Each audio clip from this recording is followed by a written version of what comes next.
So guys, आपने अंग्रेजी माह तो पढ़े होंगे, इंग्लिश में मंथ पढ़े होंगे, जनवरी, फरवरी, मार्च, नवंबर, दिसंबर, ऐसे छोटी सी क्लास में ही ये आपको सिखा दिए जाते हैं। लेकिन मुश्किल की बात ये है कि आप लोग या कोई भी स्टूडेंट्स मान लो लगभग हिंदी माह को याद नहीं कर पाते। वो एक दिन रख लेंगे, 2 दिन याद रख लेंगे, फिर भूल जाते हैं। और यहाँ तक कि हमारी मातृभाषा हिंदी है तो यार इनको तो याद रखना भी चाहिए, क्योंकि ये किसी भी कॉम्पिटिटिव एग्जाम्स में या इंटरव्यूज़ में भी पूछ लिए जाते हैं। यहाँ से कोई भी क्वेश्चन उठाकर पूछ लिया जाता है, क्योंकि ये हमारी मातृभाषा हिंदी से जुड़े हुए हैं। तो आज उन्हीं को याद करने की ट्रिक लेके आया हूँ मैं। अंग्रेजी के तो आपको याद रहेंगे, आप रख लेते हैं, हिंदी के कैसे याद रखेंगे? तो चलिए पहले देखते हैं वो हिंदी में उन माह को कैसे कहते हैं, मतलब क्या कहते हैं। तो ये देखिए, यहाँ पर हिंदी माह है, यहाँ पे अंग्रेजी माह है। तो पहला क्या है? चैत्र, बैसाख, ज्येष्ठ, आषाढ़, श्रावण, भाद्रपद, आश्विन, कार्तिक, मार्गशीर्ष, पौष, माघ, फागुन। अब ये जो हिंदी माह देख रहे हैं ये क्रम में ही है। जैसे हिंदी माह में पहला महीना जो होता है वो चैत्र होता है, वो फिर बैसाख होता है, ज्येष्ठ होता है, आषाढ़ होता है।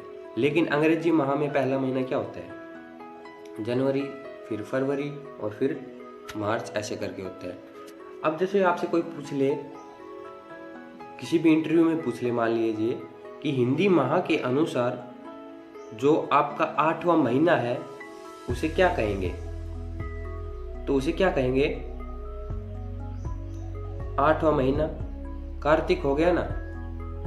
और अंग्रेजी माह के अनुसार चले तो 8वां महीना कौन सा है? अगस्त ही है। ये भी 8वां महीना अगस्त चल रहा है।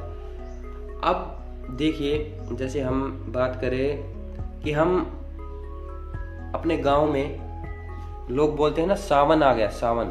यहाँ पे तो है श्रावण, हम बोलते हैं सावन। तो सावन कब आता है? जैसे जुलाई के लास्ट में और अगस्त के पहले आता है।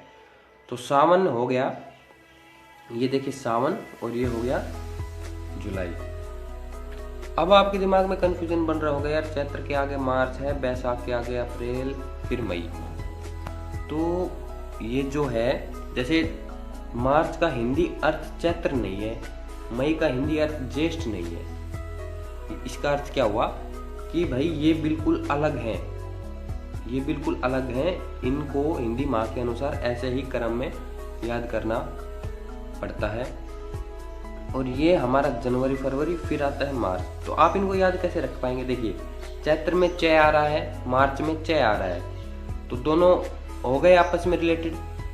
तो चैत्र से याद रखेंगे, मार्च से शुरू होता है चैत्र, मार्च। और फिर ट्रिक से तो आपको ये याद हो जाएंगे। अब मार्च से शुरू होते हैं तो मार्च से लेकर दिसंबर तक आ जाइए, और फिर जनवरी, फरवरी, ठीक है ना। तो ऐसे याद रखेंगे। अब बात करते हैं ट्रिक की, आप इनको कैसे याद करेंगे। सो गाइस, वीडियो आपको पसंद आ रही है तो वीडियो को लाइक कीजिएगा, शेयर कीजिएगा, सब्सक्राइब कीजिएगा। चैनल पर न्यू है तो ऐसी अमेजिंग ट्रिक्स के लिए हमारे साथ बने रहिए। डेली ऐसी अमेजिंग ट्रिक्स के साथ हम आते हैं। तो चलिए ट्रिक देखते हैं। तो ट्रिक आपके सामने दिख रही है कि चाबीज आंसू भाई की माँ ने पेटी में फंसाई। चाबीज, अब इनको यार, जैसे की होती है, की इंग्लिश में की, चाबी, और कीज तो चाबीज है ना। तो वहीं से चाबीज आंसू भय आई। अब भाई आ को अलग कर दिया है, और जो आपको लाइट कलर में दिख रहे हैं ये साइलेंट है, मतलब इनका कोई अर्थ नहीं है। तो चाबीज आंसू भाई की माँ ने पेटी में फंसाई, ये आपकी ट्रिक हो गई। अब इनको रिलेट करते हैं। देखिए, चाबीज में जैसे चैत्र, बैसे बैसाख, जैसे ज्येष्ठ, ये क्लियर। ये वर्ड आंसू में आ से आषाढ़, से श्रावण, ये क्लियर। भय से भाद्रपद, आ से आश्विन, ये भी क्लियर। कैसे कार्तिक, माँ से मार्गशीर्ष, ने साइलेंट हो गया, पैसे पोष, और फिर ये जो मैं है इससे माघ, और फसाई में फै से फागुन। तो ये देखिए कितनी सिंपल सी ट्रिक है जो आप आसानी से इन्हें याद कर सकते हैं। आप कभी भी नहीं भूल पाएंगे। अगर आपके इंटरव्यू में फिर से कोई मान लो क्वेश्चन पूछ लिया जाए हिंदी माह के अनुसार, पोष जो है वो कौन सा महीना है, तो इतना 5 या 10 सेकंड का समय तो आपको मिलता ही है। तो आप जल्दी से अपनी उंगलियों पे याद करें, चा बी जय आंसू भाई की माँ ने पेटी में फंसाई।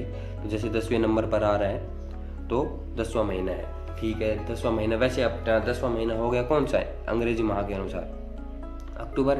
तो आप ऐसे इन्हें याद कर सकते हैं। सो गाइज, वीडियो पसंद आई है तो फिर से अगेन मैं कहता हूँ कि लाइक कीजिएगा। ऐसे अमेजिंग ट्रिक्स के लिए हमारे साथ बने रहिए। तो मिलते हैं अगली वीडियो में और भी अमेजिंग ट्रिक्स के साथ।